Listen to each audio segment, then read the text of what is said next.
a nuestro último panel de la jornada, la frutilla del postre, el plato fuerte o cualquier otra analogía gastronómica para decir que acá tenemos muchísimo contenido. Gracias. Estado de Derecho y Desarrollo, el impacto económico de las decisiones jurídicas.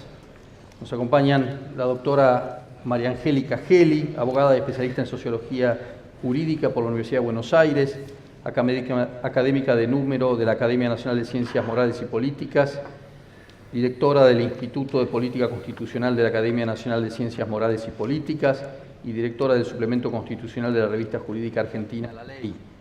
Recibió el premio CONEX en Humanidades en el 2006. Diploma al Mérito en Derecho Constitucional, autora de Constitución de la Nación Argentina comentada y concordada, profesora titular en la especialización en Derecho Administrativo y Administración Pública del Departamento de Posgrado de la Facultad de Derecho de la Universidad de Buenos Aires y es miembro del Consejo Consultivo de la Asociación Argentina de Derecho Constitucional. La doctora Laura Monti, doctora en Derecho por la Universidad de Buenos Aires, máster en Derecho Administrativo de la Universidad Austral, máster en Derecho y Economía de la Universidad Torcuato de Itela, miembro del Instituto de Derecho Administrativo de la Academia Nacional de Derecho y Ciencias Sociales y autora de numerosos trabajos publicados en Derecho Administrativo, procuradora fiscal ante la Corte Suprema de Justicia de la Nación en el área de Derecho Público. El doctor Lucas Grossman, abogado, doctor en Derecho por la Universidad de Yale y rector de la Universidad del San Andrés. Fue director del Departamento de Derecho de la misma universidad, tutor en Law en Yale Law School, vocal de la Comisión Nacional de Defensa de la Competencia y asesor de la Secretaría de Defensa de la Competencia y del Consumidor. Es autor de numerosos artículos y el libro Escasez e Igualdad, los derechos sociales en la Constitución. Codirigió el Tratado de los Derechos Constitucionales en 2014. Y el licenciado Mario Quintana, secretario de Coordinación Interministerial de la Jefatura de Gabinete de Ministros. Antes de pasar a la función pública en el 2015, Mario había construido una reconocida trayectoria como emprendedor, entre otras empresas, como cofundador y presidente del directorio de Pharmacity y del grupo Pegasus. Licenciado de Economía de la Universidad de Buenos Aires y realizó estudios de posgrado en Francia, donde recibió el MBA con honores en INSEAD. Abrimos entonces este panel con las palabras de la doctora María Angélica Geli. Gracias, buenos días a todos, un gusto estar aquí para examinar la influencia que las decisiones jurídicas tienen sobre el desarrollo y las relaciones económicas. Me voy a permitir hacer una descripción somera, siquiera, del programa de la Constitución y parto también de una afirmación, y es que la Constitución que hoy tenemos pudo suturar su ilegitimidad constitucional por primera vez en 1994. Se dictó una Constitución sin que hubiera sectores proscriptos, votando tanto varones como mujeres, con una amplísima representación social y además con una Constitución que no fue percibida por el resto de la sociedad como la imposición de un sector sobre otro, como ocurrió en 1949, y además con un aporte muy generoso de quienes reivindicaban la Constitución del 49 en punto a que iban a dejar de reclamar su puesta en vigencia para construir entre todos una legitimidad común. Este es un punto de arranque a propósito de que las instituciones que tenemos en la Constitución son instituciones, por supuesto, perfectibles, pero que fueron aceptadas por toda la sociedad argentina. Y el programa de la Constitución es un programa político, social, cultural y económico.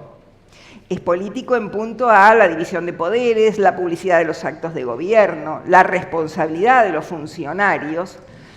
Es un programa social que parte de la igualdad de todos ante la ley, pero que además ha incorporado acciones positivas y una acción muy intensa por parte del Estado para igualar a los desiguales.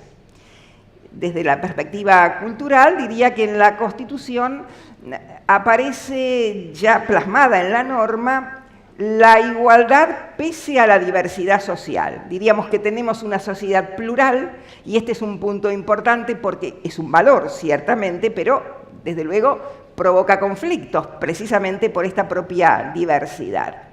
Y por fin el programa económico de la Constitución abreva en estas dos fuentes de idearios de la Constitución histórica, diríamos el liberalismo no individualista, podríamos llamarlo liberalismo personalista, la raíz social y, por fin, la responsabilidad del Estado en casos de violación de derechos humanos, si es que no se proponen para todos estos derechos materiales y derechos también espirituales a la que deben tener acceso todos los habitantes del país.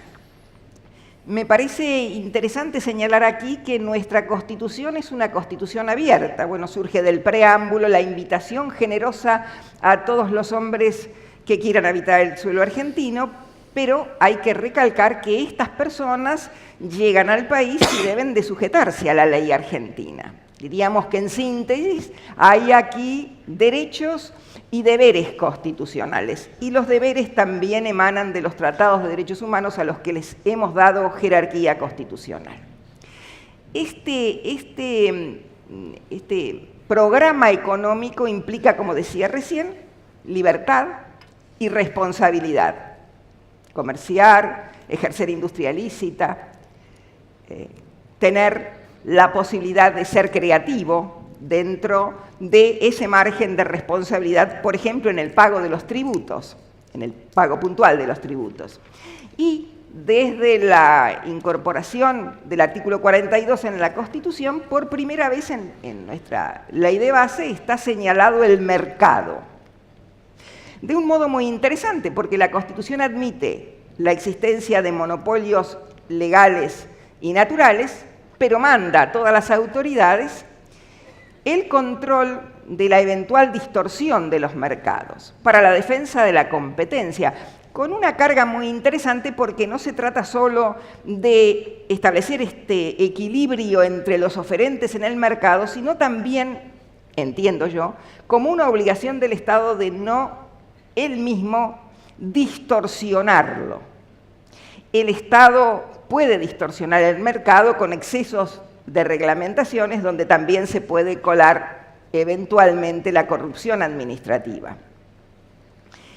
Bueno, ¿de qué modo la decisión jurídica va a contribuir al progreso y al desarrollo? Fíjense estos dos principios. El progreso en la Constitución histórica, el artículo 75, inciso 18, con tareas muy específicas del Estado, el desarrollo del progreso y el bienestar.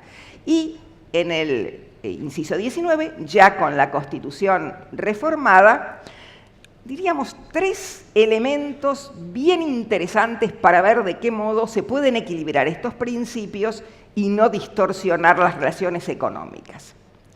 Primero, la consagración del desarrollo humano, por primera vez en la Constitución.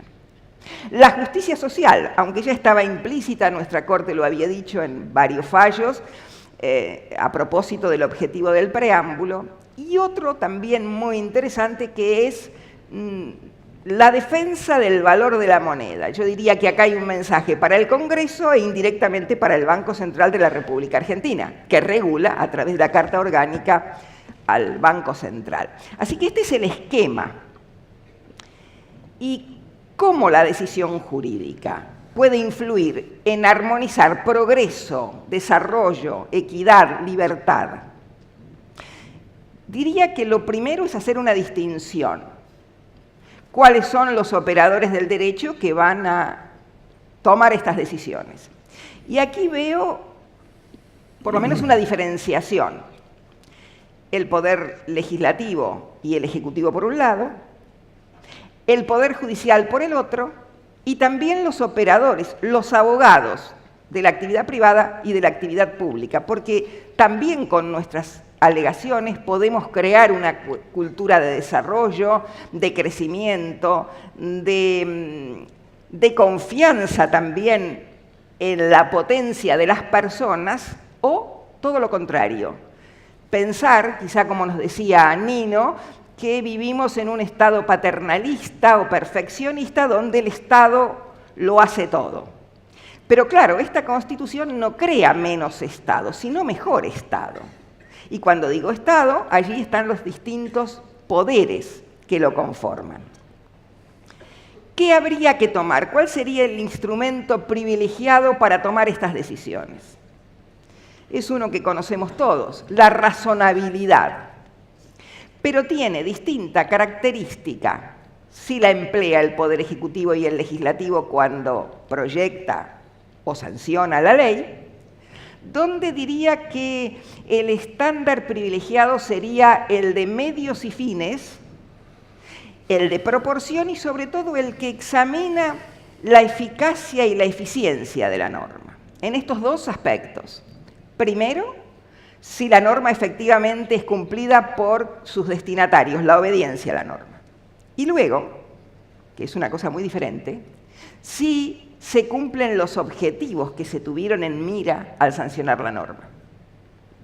En cambio, diríamos que para el Poder Judicial y para quienes alegan ante el Poder Judicial, quizá el criterio más operativo sea el consecuencialismo, examinar las consecuencias de plantear una inconstitucionalidad, eventualmente, o de plantear una interpretación alternativa, mirando las consecuencias en el corto plazo, las consecuencias inmediatas, pero también las inmediatas y las de largo plazo.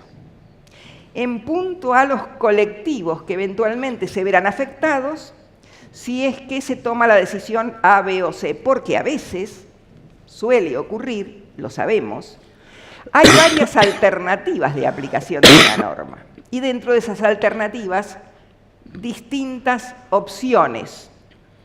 Yo voy a concluir con dos casos judiciales que muestran esta manera diferente de interpretar. El primero lo conocen todos, aquí hay muchos y muy buenos administrativistas, es Astorga Brach, de 2004. En esta sentencia la Corte dijo que obligar a un concursante en una licitación, era por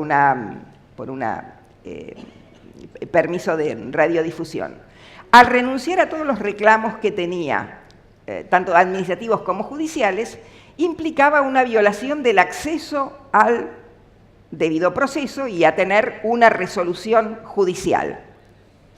Y que además era inconstitucional porque afectaba los derechos a las garantías del debido proceso del que se presentaba a concurso y también del resto, porque cercenaba la concurrencia, la competencia, y que la competencia era esencial en un proceso de licitación. Este fallo es de 2004, y en este fallo se cita un precedente, Medefin, quizá lo conozcan también. Medefin es anterior a la reforma de la Constitución de 1991. La Corte no aplica Medefin. ¿Qué había ocurrido aquí? Aquí también se le exigía a quien pedía acogerse a una moratoria tributaria que renunciara a impugnarle a la autoridad impositiva las observaciones que le había hecho a sus declaraciones de tributos. ¿Qué dice la Corte para considerar que no es aplicable el precedente Astorga? Que la situación era diferente, porque quien estaba pidiendo la moratoria y se quería acoger a ese beneficio, se estaba autoincriminando, estaba diciendo, lo hice mal, no lo hice como correspondía, quiero ahora regularizar mi situación. Y entonces no debía seguir impugnando aquello que había empezado a discutirle a la autoridad administrativa. Vean, ¿no? Ahí parece, si uno lo mira rápidamente, parecen dos casos iguales. Sin embargo, hay una diferencia en los supuestos de hecho. Esto de examinar con cuidado, ver los efectos de una u otra cuestión, en un lado era la contribución que todos le debemos al Estado para que pueda hacer desarrollo y justicia social. Y en el otro, preservar la concurrencia, la competencia, diríamos hoy la transparencia de una licitación. Y este modo me parece que ayuda, sin duda, a lograr que la decisión jurídica no entorpezca el desarrollo. Es una tarea muy difícil, me hago cargo, muy compleja, pero me parece que vale la pena intentarla. Muchas gracias. Bueno, muchas gracias.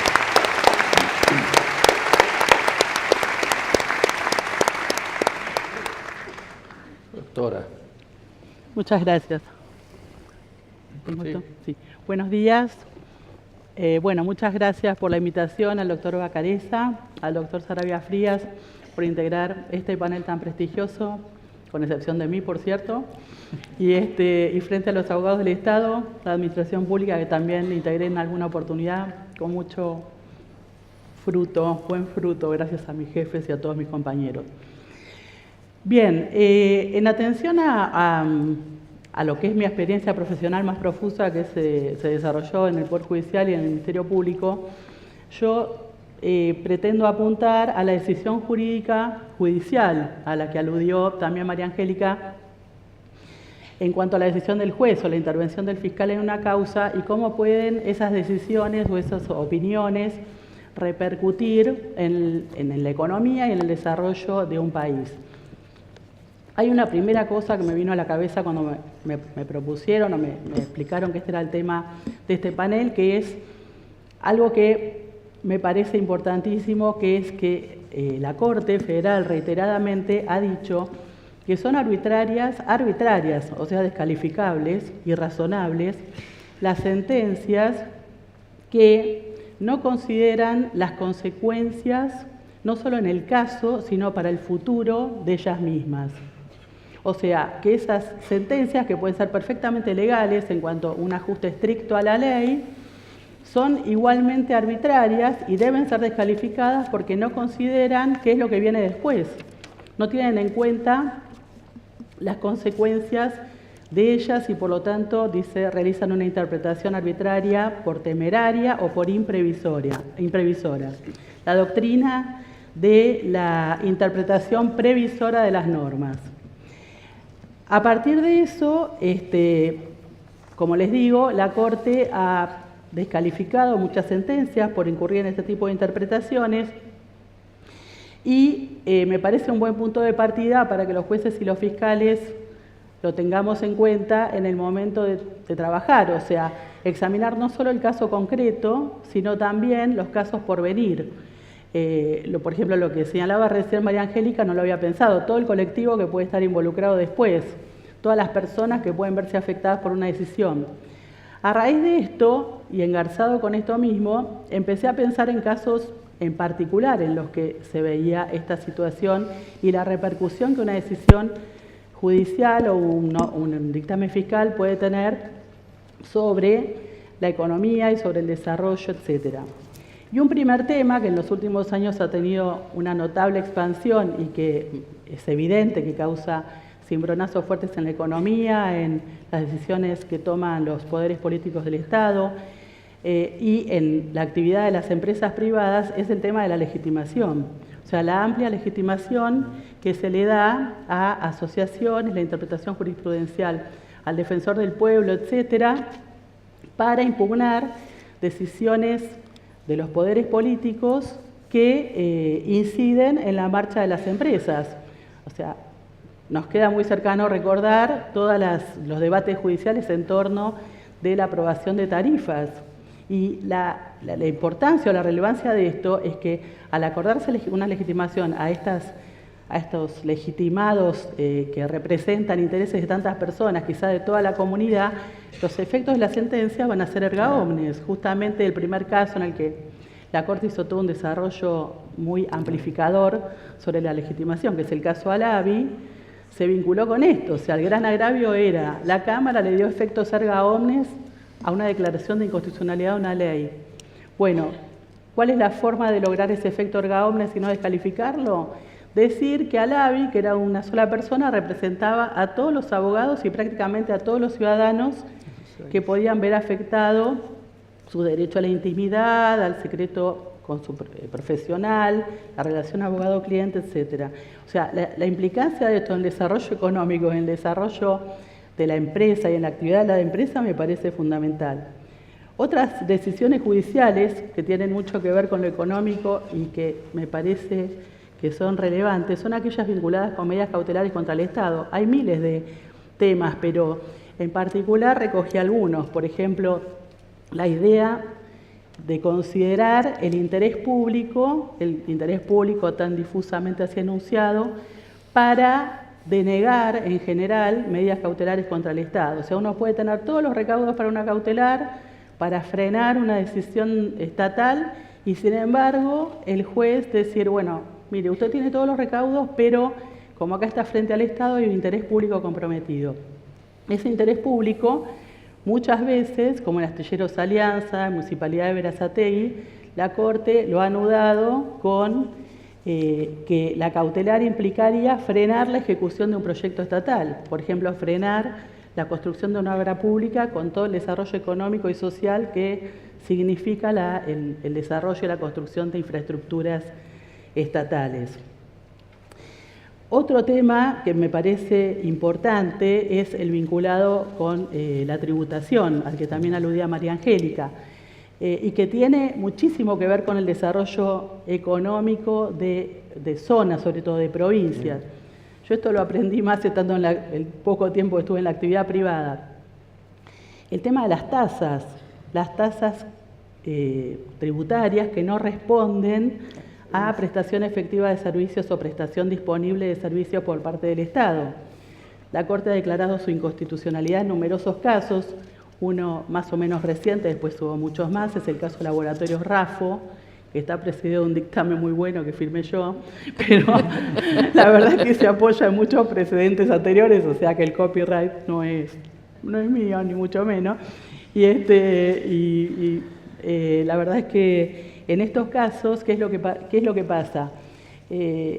Esta idea de la tributación constante o de imponer tributos constantemente a los particulares, por ejemplo, por medio de tasas que no responden, como decía, a una contraprestación o a una puesta a disposición del servicio por parte del Estado, que obviamente tiene una finalidad recaudatoria, es inconstitucional, pero tiene una finalidad recaudatoria, en definitiva conspira contra el desarrollo económico de esa provincia o de ese municipio o de esa provincia donde tantos municipios imponen esas tasas. Parece muy antipático decirlo, pero la verdad es que es así, porque las empresas deciden no radicarse en esas provincias cuando la presión tributaria es enorme y cuando la presión tributaria o los tributos que se imponen, como en este caso, son inconstitucionales. Otro asunto, como ven, me dedico mucho al derecho administrativo, pero bueno, también hablé con mis compañeros tributaristas y entonces evoqué algunas de estas cosas, es el tema vinculado con la cláusula de progreso, de que hablaba María Angélica también hace un rato, el 75 de la Constitución, en cuanto a la interpretación de los regímenes que llamamos todos de fomento, promoción industrial, fomento de empresas, etc. La Corte siempre ha dicho que estos regímenes, por los que muchas veces el Estado concede exenciones o diferimentos tributarios a las empresas para fomentar el desarrollo de una región, de una provincia, etcétera, el desarrollo económico o social, deben ser interpretados teniendo en cuenta esos fines parafiscales. O sea, que hay que interpretarlos con amplitud, en favor de que se mantenga el régimen promocional. Varios temas también vinculados con el desarrollo económico y las decisiones que toman los agentes económicos están encuadrados en lo que es la responsabilidad del Estado. Hay muchos temas en los que se consideran las repercusiones económicas. Por ejemplo, uno en el que se ve clarísimo, aunque no se lo expresa así, pero he leído un autor que me parece impecable, como lo explica, hace una inducción a partir de los fallos de Corte, de un par de fallos de Corte, es el tema de la responsabilidad por actividad normativa. legítima cuando el Estado, los poderes políticos, el Poder Ejecutivo, el Poder Legislativo, dicta una norma por la cual legítimamente regula alguna cuestión, por ejemplo temas cambiarios, y provoca daños a ciertas personas, a ciertas empresas, lo que fuere. Entonces esas empresas demandan con base en la responsabilidad por actividad legítima. Y en general esas demandas son rechazadas. Y uno de los razonamientos que subyace a eso es la gran cantidad de personas involucradas en el asunto. O sea, ¿cuántas personas son las destinatarias de esa norma? Muchísimas. Si el Estado tuviera que resarcir a todas, entonces sería imposible que el Estado funcionara, sería imposible que el Estado regulara legítimamente. Otro tema que me parece muy interesante en cuanto al desarrollo y a las previsiones, perdón, es como un collage, pero son cosas que me venían a la cabeza, estudié mucho para esto. No sé si luce, pero bueno. Por supuesto. Muchas gracias, muy amable. Que bueno, para mí es una lucha, no sé si alguien puede entender que esto sea una lucha para mí, pero es el tema de los plazos para demandar al Estado. Hay quienes sostienen en materia de responsabilidad del Estado que alguien puede plantear la inconstitucionalidad de una norma o la ilegitimidad de un acto y una vez terminado ese juicio, que sabemos que lleva un tiempo, unos cuantos años, iniciar una demanda por responsabilidad, por daños y perjuicios, dentro del plazo de prescripción, con lo cual el Estado podría ser demandado por millones de pesos dentro de 50 años, 30 años, 20 años. Y eso genera, obviamente, para el Estado un pasivo contingente que le impide saber de qué medios va a disponer para poder atender a funciones tan importantes como esta de fomentar el desarrollo, por ejemplo. Bueno, sin embargo, hay quienes sostienen esto. Yo creo que no hay ninguna norma, y en esto sí me ato a la norma, en el orden nacional que permita hacer esto. O sea, si uno plantea ya no una actividad legítima, como dije antes, sino una actividad ilegítima al Estado, pues tiene que plantear todas las cuestiones, la ilegitimidad más los daños y perjuicios, que el Estado sepa cuáles son los pasivos que eventualmente tendrá que afrontar. Por último, hay un tema vinculado con contratos con el Estado, que a mí me parece también muy simpático, que es el que se deriva de ciertas sentencias de la Corte Suprema, en el sentido de que quien contrata irregularmente con el Estado no tiene un contrato, no tiene una relación contractual evidentemente con él y por lo tanto no le puede demandar nada al Estado con base en ello. Esto es importante en cuanto, me parece a mí, significa un incentivo para utilizar los recursos públicos garantizando la idoneidad del contratista. O sea, ¿para qué sirven los regímenes de selección que a veces parecen tan tediosos? Sirven para que haya idoneidad del contratista y para que se preserve la competencia, como decía María Angélica también, como se recogió esto también en el caso de Astorga Brast, que es muy lindo. Entonces, si se sanciona la inconducta o la irregularidad en el vínculo entre el Estado y el particular con la imposibilidad de reclamar con base en un vínculo que no existe, esto es un incentivo para que tanto el Estado como los particulares sigan los procedimientos legales, lo cual en definitiva redunda en beneficio de todos. Como decía un profesor nuestro muy bueno, la idoneidad para el ejercicio de los cargos públicos, que lo recoge la Constitución, tiene que ser idoneidad para el ejercicio de cualquier prestación al Estado, o sea, la idoneidad. Y el uso igualitario de los recursos públicos, o sea, que todos tengamos, si estamos en las mismas condiciones, un acceso igualitario a los recursos públicos. Favorecer la concurrencia para obtener esto. Bueno, básicamente era esto lo que les quería decir y un par de cosas así que leyendo encontré como conclusión. 2, un dicho alemán y una anécdota alemana. No sé, me senté en Alemania, será mi marido que tiene sus antepasados alemanes. En alemán no se los puedo decir, lo podría traer a él, se los voy a decir traducido. Uno, que encontré que en Alemania hay un dicho según el cual en alta mar y ante los tribunales está en manos de Dios.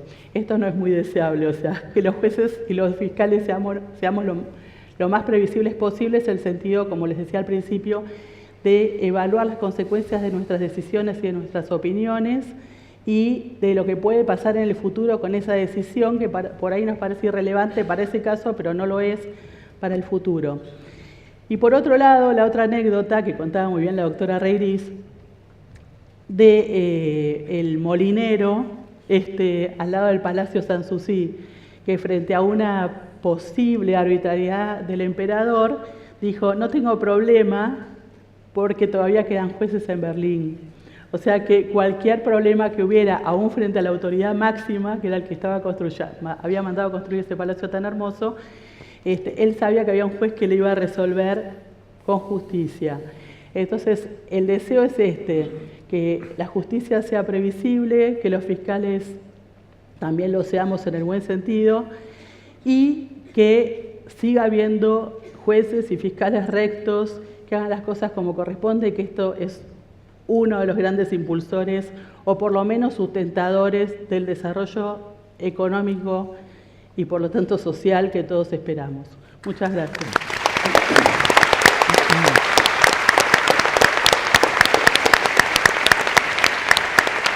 Muchas gracias, doctora. Retomo una idea que usted planteó al decir que son arbitrarias todas aquellas sentencias que no consideran las consecuencias en el futuro por temerarias. En el panel anterior, el viceministro de Hacienda nos planteaba que todas las últimas décadas el Estado ha gastado más de lo que tiene, eso es economía hogareña básica, y por lo tanto la pregunta no era si iba a incumplir sus obligaciones, sino cuándo y con quién primero. Si se defiende a los extranjeros, a los nacionales. ¿Por qué esto que está no sirvió para impedir ese gasto superior al ingreso, esa decadencia económica? Supongo que porque va dirigido más bien a los jueces, pero es una doctrina que obviamente debería aplicarse también a los poderes políticos, debería derramarse a los poderes políticos. Eso está buenísima esa idea. ¿Cómo? ¿Cómo? Tendríamos que aprender todo de todo, pero pues me decías algo y se me ocurrió algo que me lo olvidé por supuesto. Claro, que finalmente el conflicto que llega a tribunales es un conflicto, si está el Estado de por medio, directo o indirectamente, que se originó en los poderes políticos. Claro. O sea que eso debería haber repercutido, debería haberse reflejado. Hay un tema con la Corte, que es que a la Corte, nosotros decíamos siempre, incluso cuando yo estaba en la Corte, que lo que se hace, lo que nos llega, ya es la prehistoria. Claro. Eso se ve mucho en la primera instancia. Cuando yo estaba en la primera instancia tenía esa cosa más movida de que uno estaba en el problema político en el momento. Bueno, en ese sentido debería servir, claro, si los jueces deciden bien, ¿no? Me hace acordar, en el gasto público en salud, dicen que el origen es la lapicera del médico, después ya todo el resto es historia. Claro. Quizás debiéramos aplicar este principio para los legisladores, cuando hacen leyes que son incumplibles y acusarlos de temerarios. Y previsores temerarios. Bueno, muchas gracias. Gracias a ustedes.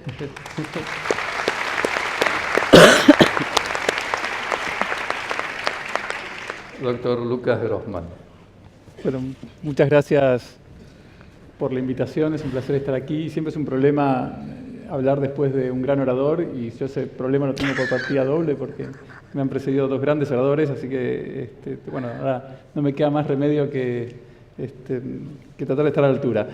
Y creo que mi presentación se enlaza bastante bien con el último intercambio, porque el problema que me interesa abordar es qué ocurre cuando los jueces asignan recursos escasos sin tener en cuenta justamente que son escasos.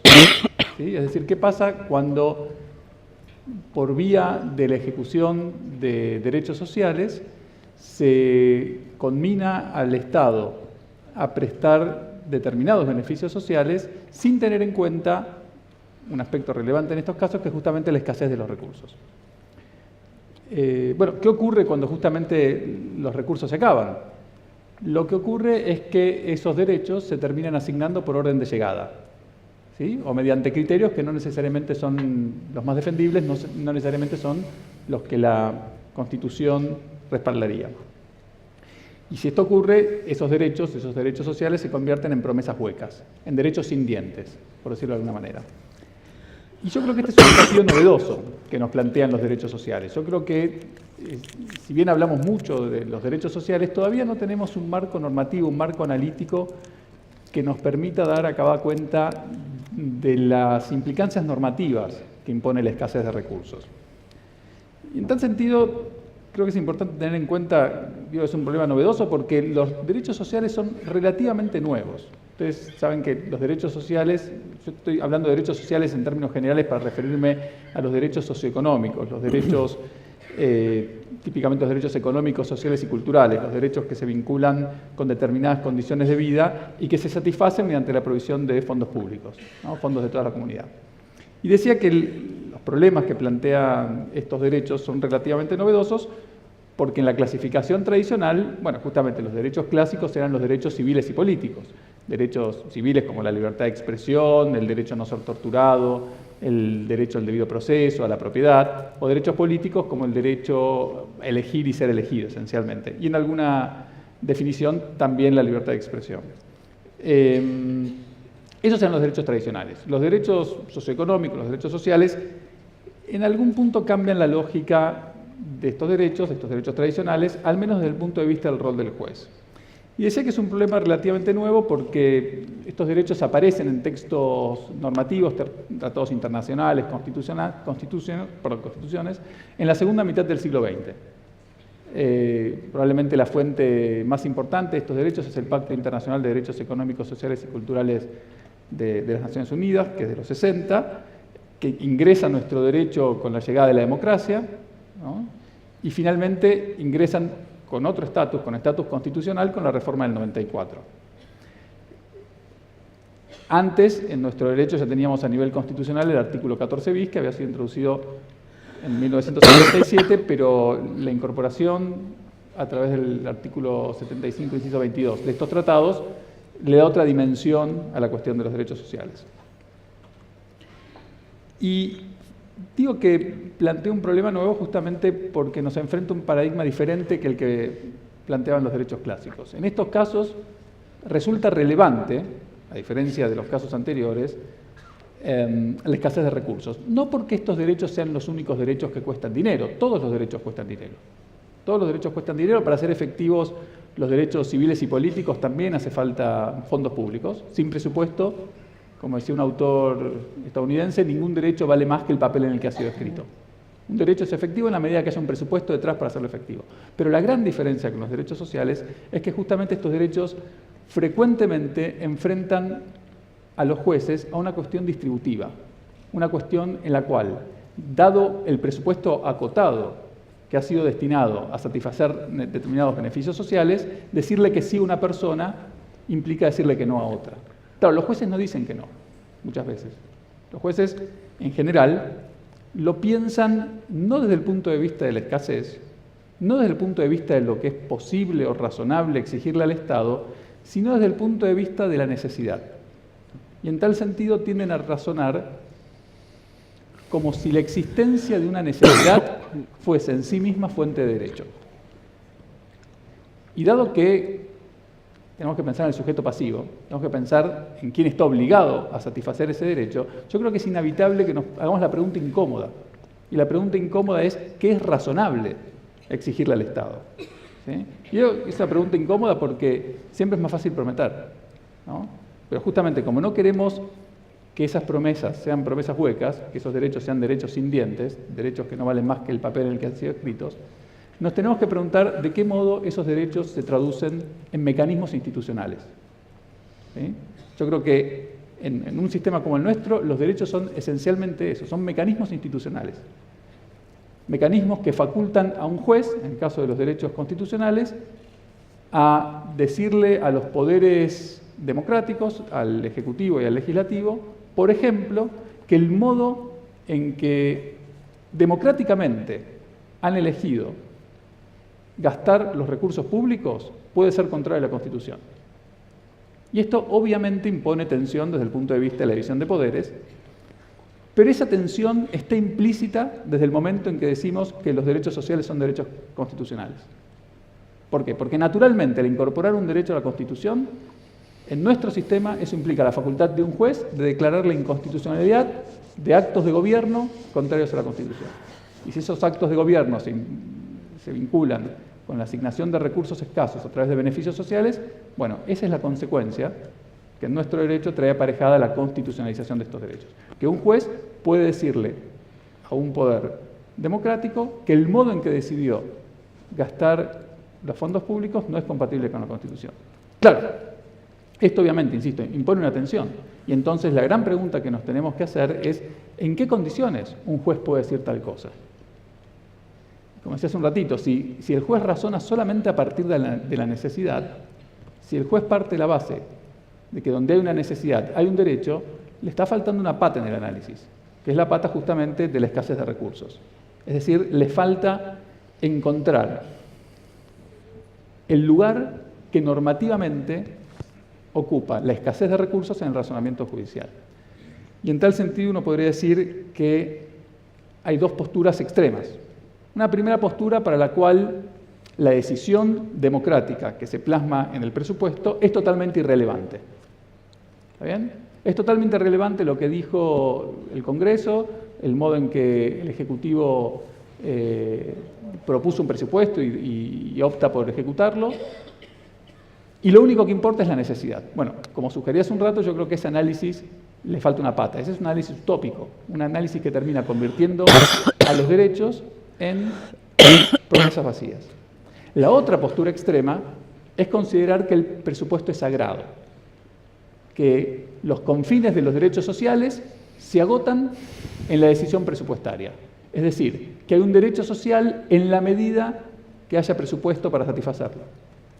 Nuevamente, en nuestro sistema, esta última postura no es viable justamente porque tenemos control judicial de constitucionalidad. Y esto implica que potencialmente un juez puede decirle a los poderes democráticos que la decisión presupuestaria, no que la decisión presupuestaria es incorrecta, sino que dejar de satisfacer una necesidad social en un caso concreto es incompatible con la Constitución.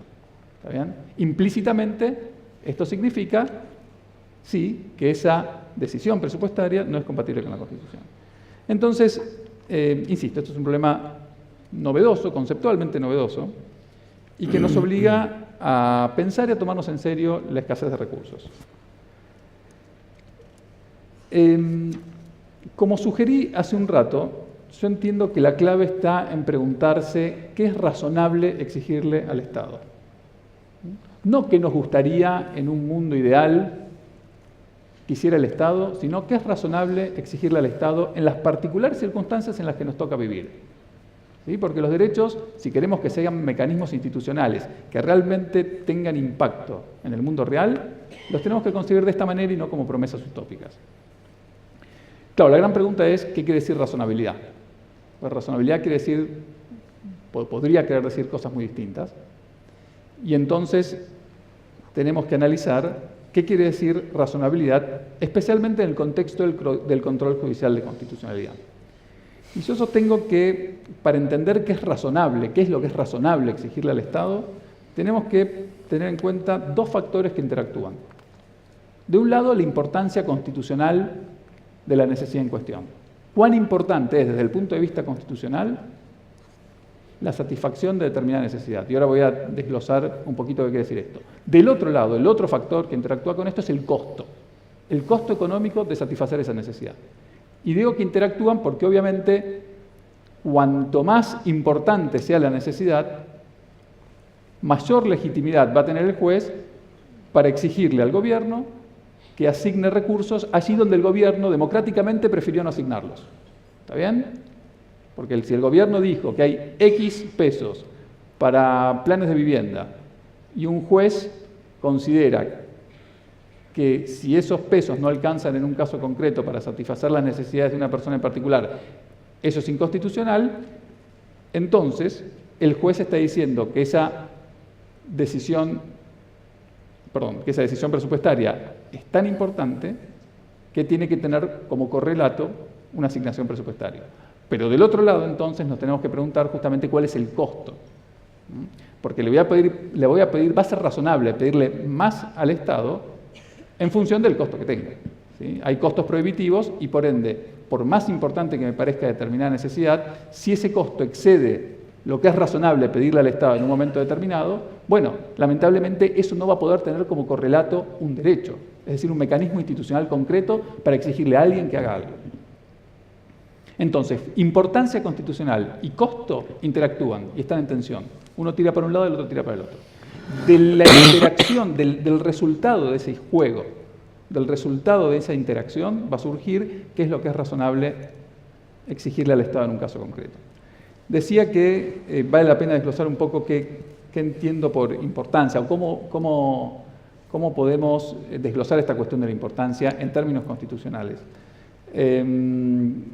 Obviamente, esta, como todas las cuestiones que he tratado aquí, están abiertas a debate, pero yo creo que al menos 4 factores tienen que ser tenidos en cuenta para analizar la importancia constitucional de una necesidad. En primer lugar, la intensidad de la necesidad. Y ahora voy a plantear un par de situaciones y las voy a contrastar, no para decir que una tiene que ser satisfecha o no, sino sencillamente para ilustrar que una es más importante que la otra. Por ejemplo, de un lado tenemos una necesidad social que consiste en salvarle la vida a una persona. Y del otro lado tenemos una necesidad social que consiste en mejorar las condiciones de vida de esa persona. Bueno, puede ser que el Estado tenga que hacer las dos cosas, pero lo que está claro es que al menos desde este punto de vista de la intensidad, la primera parece más urgente, más importante que la segunda. Insisto, esto no quiere decir que tenga que hacer necesariamente una y no la otra, esa es otra cuestión. El punto es que a la hora de analizar la importancia, en algún punto tengo que jerarquizar, en algún punto tengo que priorizar. Y para priorizar estoy obligado a preguntarme, bueno, ¿cuán importante es? ¿Sí? Y a la hora de preguntarme cuán importante es, bueno, evidentemente algunas necesidades van a ser más intensas y por ende más importantes que otras. Ese es el primer factor. El segundo factor es la cantidad de personas afectadas. Creo que esto es obvio, probablemente, que cuanto más personas se vean afectadas por una necesidad, más importante va a ser que el Estado la satisfaga. ¿Sí? En tercer lugar, y esto probablemente merezca mayor desarrollo, ¿cómo se relaciona esa necesidad con determinados valores a los que la Constitución les asigna particular importancia? Y aquí me interesa concentrarme en un valor en particular, que es la igualdad real de oportunidades. Nuestra Constitución, desde la reforma del 94, en distintos lugares, habla de la igualdad real de oportunidades. Algo de esto tocó la doctora Gelli cuando dijo, como en distintos artículos, y al hacer referencia a este valor, a la igualdad real de oportunidades, la Constitución lo vincula con el uso de los fondos públicos, con las acciones afirmativas, con la situación de los niños, por ejemplo. Y el hecho de que una necesidad se vincule especialmente con la igualdad real de oportunidades hace que esa necesidad sea especialmente importante. Por ejemplo, supongamos que estamos analizando una necesidad que se vincula con la educación, ¿sí?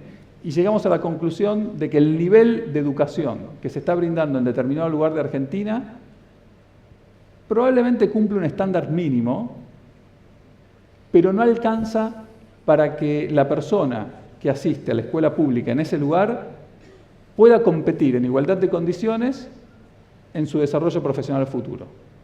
¿Sí? Bueno, desde el punto de vista de la igualdad real de oportunidades, ahí tenemos un problema grande, porque la igualdad real de oportunidades trata de neutralizar el trasfondo social en las oportunidades de una persona de progresar socialmente. ¿Sí?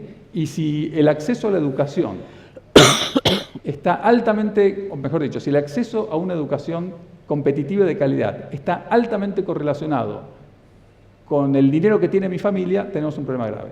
Entonces, frente a esa carencia, podemos decir que tenemos un problema especialmente importante desde el punto de vista constitucional por el impacto que tiene en la igualdad real de oportunidades. Tal vez otro ejemplo de otro valor constitucional que tenemos que tener en cuenta en un caso así es la democracia. Hay un caso famoso de Estados Unidos, se llama San Antonio contra Rodríguez, en el cual se analizaba la constitucionalidad de un sistema impositivo vigente en el estado de Texas, en virtud del cual los fondos con los que contaba una escuela pública dependían esencialmente del valor de la propiedad en ese lugar, en ese condado. lo cual determinaba que las escuelas de los condados ricos fuesen muchísimo mejores, estuviesen muchísimo mejor equipadas que las escuelas de los barrios pobres. La mayoría de la Corte en ese caso dijo, bueno, sí, puede ser, pero la verdad es que como la educación que brindan las escuelas de los barrios pobres satisface los estándares mínimos, no hay una violación constitucional. En su disidencia, que se vincula justamente con esto que yo estoy sosteniendo, Thurgood Marshall, uno de los jueces de la Corte, dice, bueno, no, ojo, pero ¿de qué le sirve a un chico que viene de un barrio pobre que le digan que su educación es suficiente si la de su vecino, el barrio rico, es mucho mejor? ¿Cómo se va a desarrollar ese chico? Claro, yo hace un rato planteé este problema en términos de igualdad real de oportunidades. En Estados Unidos, Thurgood Marshall lo plantea en términos de democracia. Dice, bueno, ¿cómo va a funcionar nuestra democracia si la educación que reciben los chicos que vienen de barrios pobres es sistemáticamente peor que la que reciben los chicos de barrios ricos? ¿Sí? Entonces, nuevamente, ¿cómo se vincula una carencia social con valores determinados a los que la Constitución les asigna un lugar de privilegio? La democracia ciertamente ocupa un lugar muy especial en nuestra Constitución y la igualdad real de oportunidades también. Entonces, este tercer factor es cómo se relaciona la carencia en cuestión con valores que consideramos constitucionalmente muy importantes. Y finalmente, el cuarto factor que creo que tenemos que tener en cuenta para analizar la importancia de una carencia social es el tipo de persona afectada. Porque si bien en principio todos somos iguales ante la ley, la realidad es que nuestra Constitución les asigna un lugar especial a determinados grupos o tipos de personas. Típicamente los niños.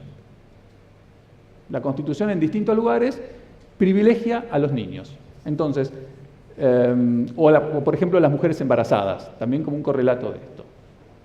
Entonces uno podría decir, por ejemplo, que aquella famosa frase, los niños primeros, tiene un correlato constitucional, que a la hora de asignar prioridades, probablemente uno podría decir que la Constitución coincide con ese criterio intuitivo de que los niños tienen algún tipo de privilegio.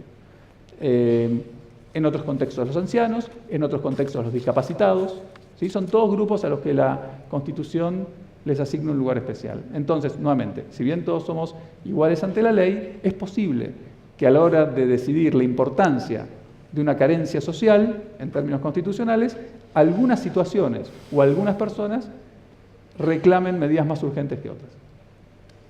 Entonces, por un lado, nuevamente, estos factores son 4, probablemente haya más, o probablemente se pueda discutir en qué medida alguno de los que mencioné está subsumido en otro. Pero conceptualmente creo que nos sirve para desglosar qué es esto de la importancia constitucional y, nuevamente, para contrastarlo con el costo. ¿Sí?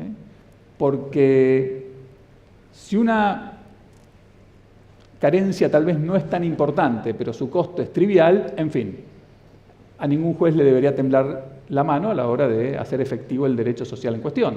Por otro lado, si la necesidad no es tan importante y el costo es prohibitivo, bueno, nuevamente, va a ser un caso fácil.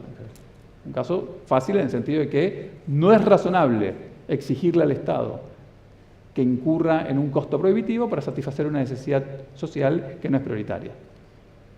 En algunos casos no solo no es razonable, sino que ni siquiera es posible, porque hacerlo sencillamente excedería las posibilidades del Estado, que siempre va a tener algún margen para reacomodar alguna partida presupuestaria, pero que tampoco puede fabricar dinero. O mejor dicho, cuando lo hace, bueno, sabemos lo que ocurre, ¿no? Esto tiene un correlato y por ende es un remedio solamente de corto plazo. Entonces, se puede contar con que el Estado tenga cierta capacidad para desviarse del presupuesto, para acomodar partidas, para ajustar los gastos de alguna manera o de otra, pero como esta capacidad es limitada, el juez no puede hacer caso omiso de lo que es razonable exigirle. Y esto, finalmente, y con esto sí ya voy a ir terminando, esto tiene que tener un correlato en el modo en que el juez diseña y hace efectivo el remedio judicial, el modo en que el juez ejecuta su sentencia. Claro, en un caso tradicional el juez le ordena al Estado que haga esto o aquello y punto. Básicamente después controla eso. Estos casos, los casos de derechos sociales, que involucran recursos escasos, son mucho más complejos, porque la idea no es que el juez le diga al gobierno cómo gastar el dinero, ¿sí? El juez lo que puede hacer es decirle, mire, desatender esta necesidad social genera un problema desde el punto de vista constitucional. La Constitución exige otra cosa. Ahora, hágame usted una propuesta. Dígame usted, gobierno, cómo le parece que puede satisfacer esta necesidad para sortear esta incompatibilidad constitucional que sea determinada en un caso concreto.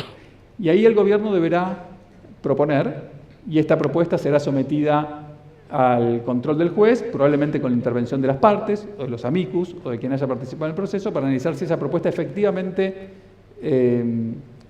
sirve para salvar el defecto que se ha detectado o no. Y ahí nuevamente empieza una relación que no me animo a llamarle diálogo, porque la idea del diálogo sugiere negociación, y no es una negociación lo que ocurre aquí, pero ciertamente un ida y vuelta. Hay quienes hablan de un remedio espiralado, un remedio que de a poco se va conformando hasta llegar a una prestación concreta a cargo del gobierno. ¿Sí? No es tan sencillo como que el juez le diga haga esto, sino que de una manera más compleja, más dinámica, jugando entre lo deseable y lo posible, se llega a una solución satisfactoria para el caso. Muchas gracias.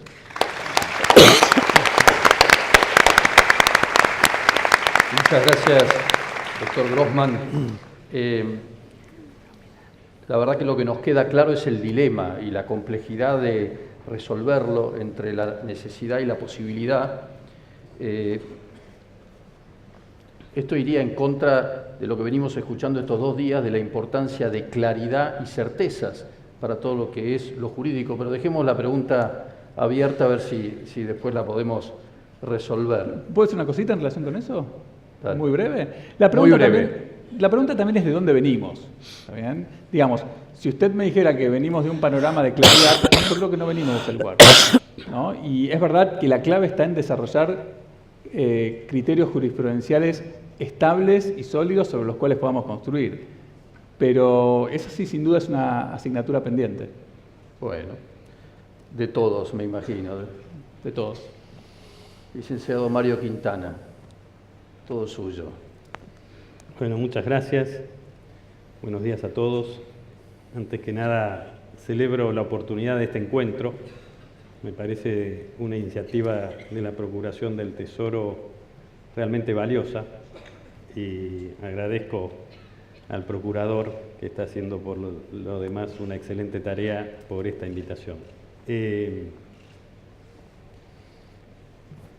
panel nos plantea este debate que tanto han iluminado mis predecesores en la palabra, y la verdad es que, en primer lugar, como no abogado y lego en la materia, espero no hacer un papelón desde mis ignorancias, pero quiero rescatar algunas de las reflexiones, empezando María Angélica, que nos recordaba el valor del programa que nos propone la Constitución del 94 y todos los balances que logra, las proscripciones que evita, las inclusiones a las que nos llama. Laura poniendo luz sobre este concepto de la arbitrariedad de los fallos que no contemplan sus consecuencias futuras, y Lucas, que nos dio esta exposición magistral sobre los criterios que debería considerar un juez a la hora de dictar sentencias sobre beneficios sociales, incorporando los criterios de escasez. Y mientras os escuchaba, me venía una reflexión de Gandhi, y cuando él decide entrar a la política, dice, lo hago con la vocación de representar a los más débiles, a los que no tienen voz. Y yo cuando, sin pretender ningún paralelismo, cuando tomé esta decisión fue por abrazar profundamente el llamado del presidente Macri de poner la lucha contra la pobreza como objetivo número 1 de su gobierno. Creo que a todos nos duele tener hoy en Argentina cerca de un 30% de la población viviendo en situación de pobreza. Y podemos estar contentos de que el número empezó a bajar hace un año del 32,2 al 28,6, pero esa estadística no nos puede en ningún caso satisfacer ni siquiera en su tendencia. Eso representa 13 millones de personas y cada uno con un nombre, un apellido, una historia, unos ojos, un sufrimiento personal que a todos nos convoca. En particular, porque nuestro país no tiene las condiciones históricas que puede tener el África subsahariana o ciertas zonas de Asia. Nosotros lo que hemos vivido es un proceso de empobrecimiento y quizá no hay país en el mundo donde la brecha entre su potencial y su realidad sea tan dolorosa como el nuestro. Y esto significa que el llamado constitucional o el programa constitucional claramente no lo hemos sabido llevar a cabo. Y en ese sentido, creo que todos ustedes, todos nosotros, los que hoy nos toca liderar el Estado desde el Poder Ejecutivo, tenemos un deber ético ineludible. Hago una pausa y vuelvo al deber ético. Quiero aprovechar la oportunidad para contarle cómo hemos nosotros pensado nuestro plan contra la pobreza y nuestra política de desarrollo humano. Nuestro gobierno no cree en la teoría del derrame y sabemos que hay mucha gente que no puede esperar. Por eso hemos diseñado un programa con 3 pilares. El primer pilar, que nosotros llamamos política de ingresos y que tiene que ver con ayudar desde los ingresos directos, transferencias corrientes, a todos los grupos más vulnerables. Un elemento adicional que quiero mencionar sobre el diagnóstico de tener hoy cerca de 13 millones de personas en la pobreza es que ese promedio del 28,6 o cerca de un 30% esconde una realidad demográfica más dolorosa aún. La pobreza afecta solo el 7% de los mayores de 65 años, pero más del 48% entre los menores de 18 años. Es decir, que esta prioridad que mencionaba Lucas de los niños en nuestra sociedad no se verifica. Nuestros niños y nuestros jóvenes, casi 1 de cada 2 está en situación de pobreza. Pero entonces, volviendo al programa, como no creemos en la política del derrame y sabemos que hay situaciones que no pueden esperar, en primer lugar tenemos la decisión de fortalecer las políticas de ingresos, ¿no? Hemos ya sumado 1,5 millones de niños al programa de asignación por hijo, en la tercera edad creando la pensión universal al adulto mayor, fortaleciendo, actualizando el seguro de desempleo. Se ha hecho mucho, hay más por hacer, mucho más por hacer para llegar realmente a una cobertura universal de todos los grupos en necesidad. Hay un segundo pilar que tiene que ver con la calidad de los bienes públicos. La política de ingresos no te saca de la pobreza. A veces, mal implementada, te cronifica en la pobreza y peor implementada, te clienteliza políticamente desde la pobreza. Por eso el segundo pilar para nosotros pretendemos que marque un antes y un después de la presidencia del presidente Macri, que tiene que ver con darle dignidad a los pobres a partir de una mejora en los bienes públicos. Esto tiene que ver fundamentalmente con el acceso al saneamiento, al agua, a las cloacas, a un transporte digno, a un mejor hábitat, a mejor seguridad. Y el tercer pilar es ofrecer la movilidad, la esperanza de la movilidad social. Y ahí tiene que ver con poner foco en la primera infancia, en la educación, en la capacitación para el empleo y en la generación de empleo. Estos son los 3 pilares que conforman nuestra política de desarrollo humano. Tenemos un gabinete de desarrollo humano que nos juntamos desde comienzo de gobierno para complementar y tenemos más de 30 iniciativas prioritarias que conforman estos 3 pilares. Pero dada esta audiencia y dada la temática que nos proponen, quiero poner énfasis en lo siguiente.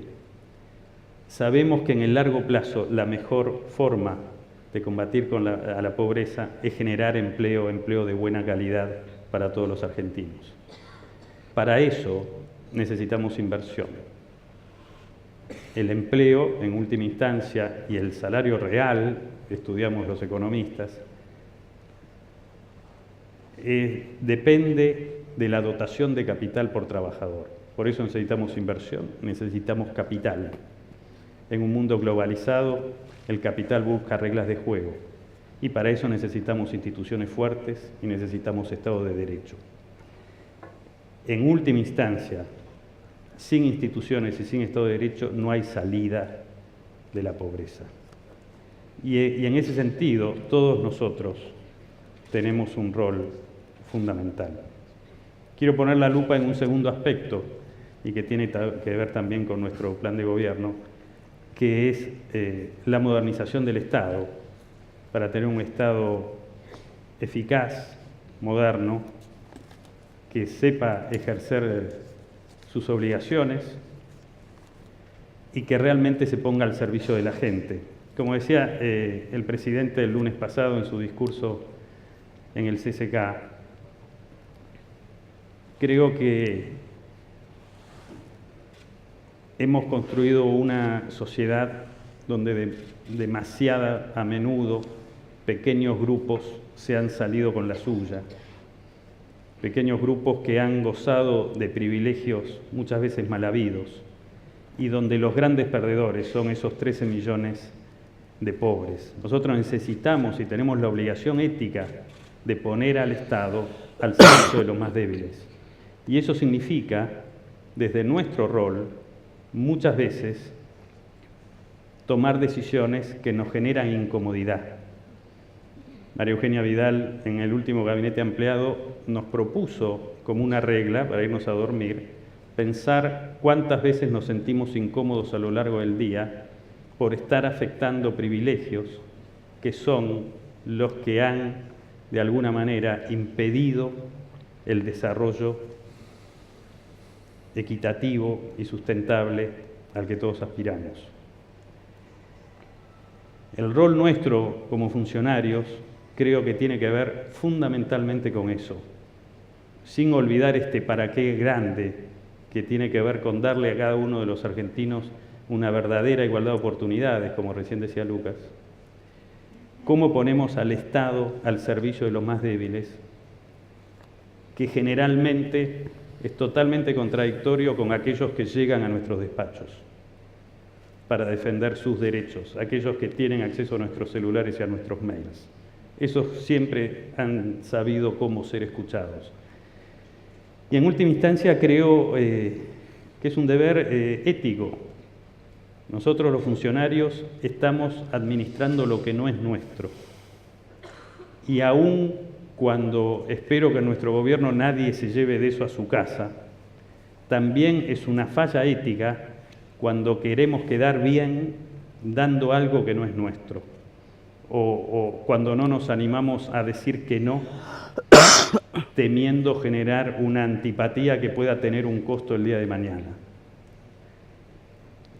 Creo que esta refundación ética de la República es quizá el cambio cultural más profundo al que todos estamos llamados y en última instancia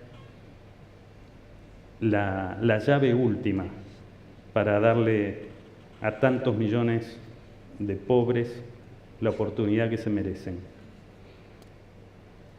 Y quiero terminar con una breve reflexión. Un pensador francés que yo admiro mucho, que se llama Marcel Legault, tiene un escrito sobre la condición humana que arranca con una frase que dice: ínfimos, efímeros, pero necesarios. Yo me la traigo muchas veces esa frase a mi rol de funcionario. Muchas veces cuando vemos la tarea ingente que tenemos los argentinos por delante, uno puede sentirse que lo que uno aporta es ínfimo, más allá de la posición circunstancial de responsabilidad. y cuando ve cómo pasan los días volando y sabe que los mandatos son cortos, si la vida es efímera, la vida como funcionario más efímera aún. Y sin embargo somos necesarios. Y desde esa convicción de que cada uno de nosotros, desde su rol, tiene algo que cumplir que es imprescindible, que es necesario, y que esta oportunidad que tenemos como generación de realmente construir una Argentina va a depender de lo que hoy cada uno de nosotros haga en pos de un desarrollo más humano y más sustentable para todos. Así que esa es la convocatoria y agradezco esta oportunidad para compartir esta reflexión. Gracias.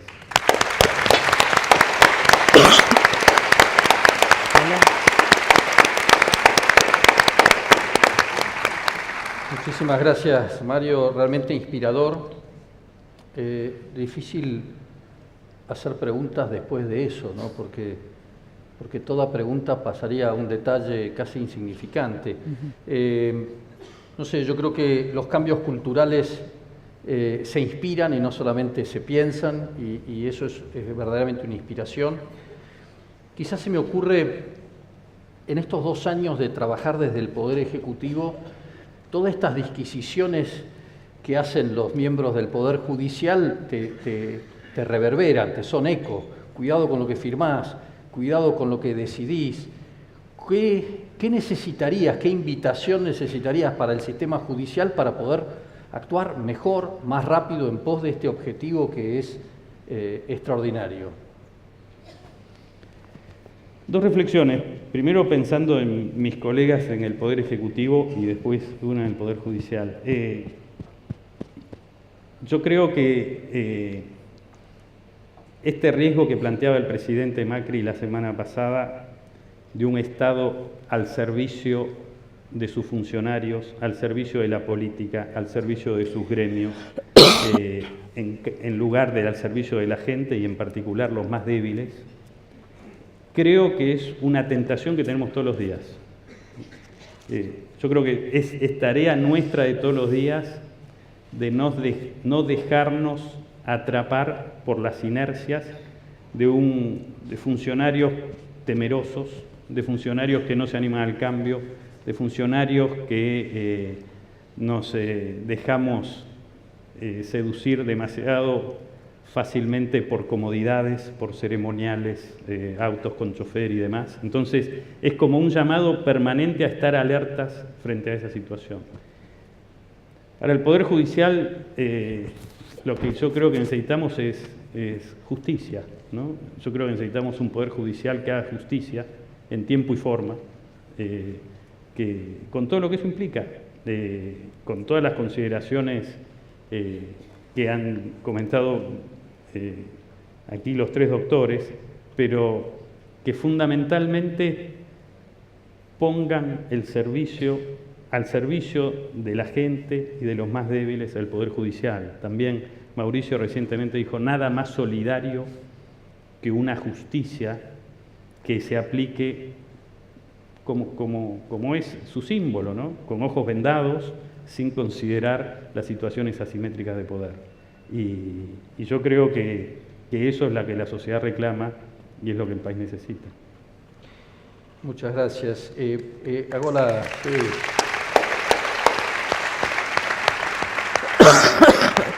y ahora hago la pregunta al revés. Ustedes que son expertos en la justicia, en la Constitución, escuchan este llamado de quien está ejecutando. ¿Qué reflexión les viene a la mente? ¿Cómo pueden responder mejor para ser tropa de esa transformación?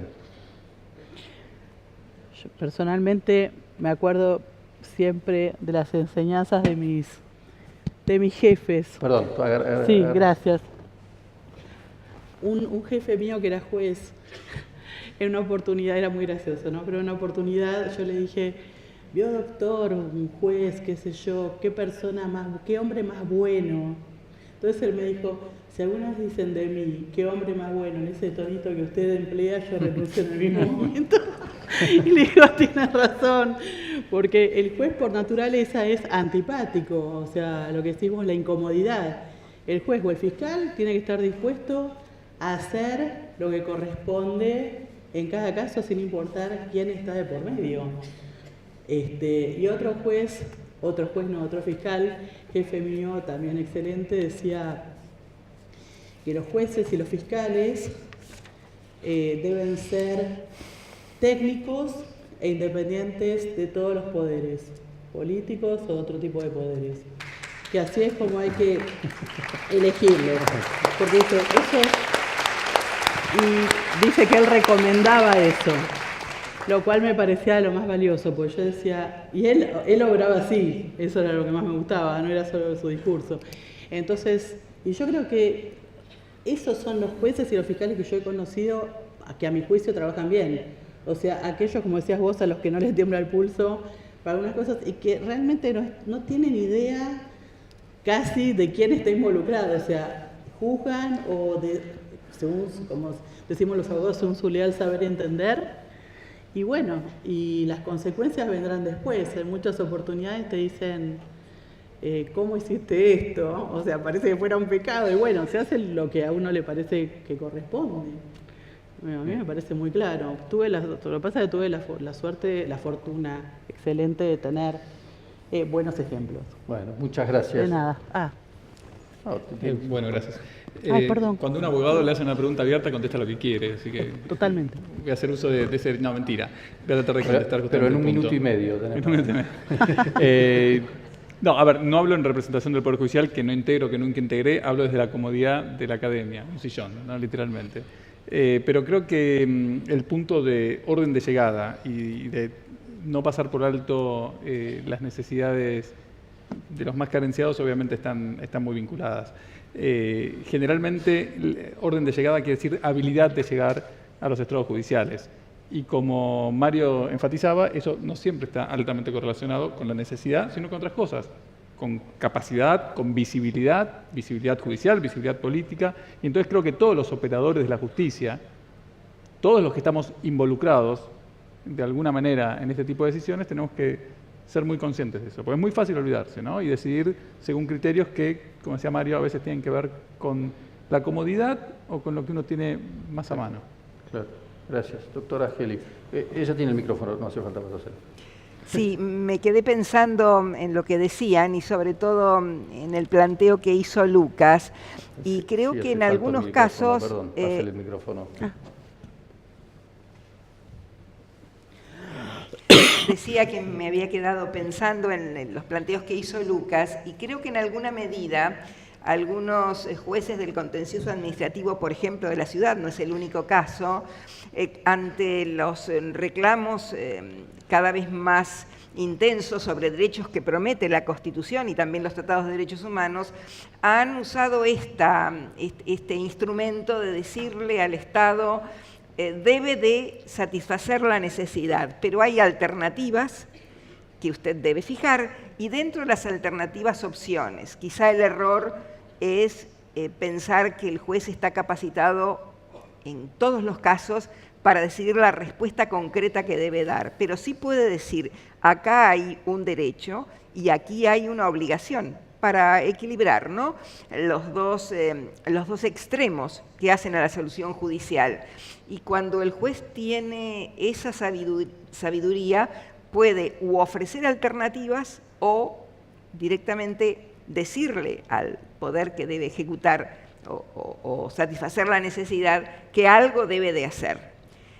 No con rigidez, esto debe de hacer, pero sí algo debe de hacer. Y hay modos a veces muy valiosos.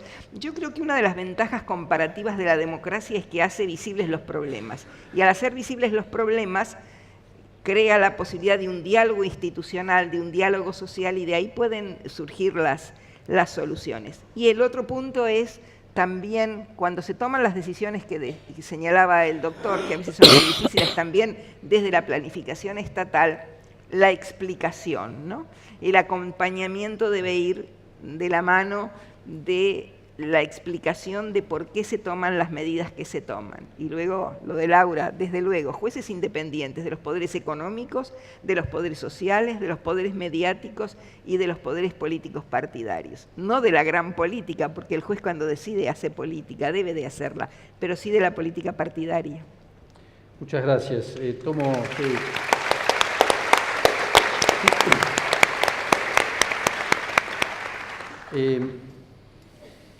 Hoy apareció como leitmotiv muchas veces las expectativas de la sociedad, lo que pedía la sociedad, y a veces no siempre pide la seguridad jurídica, sino, como dice Mayral, una disciplina a la argentina, la aplico cuando me conviene.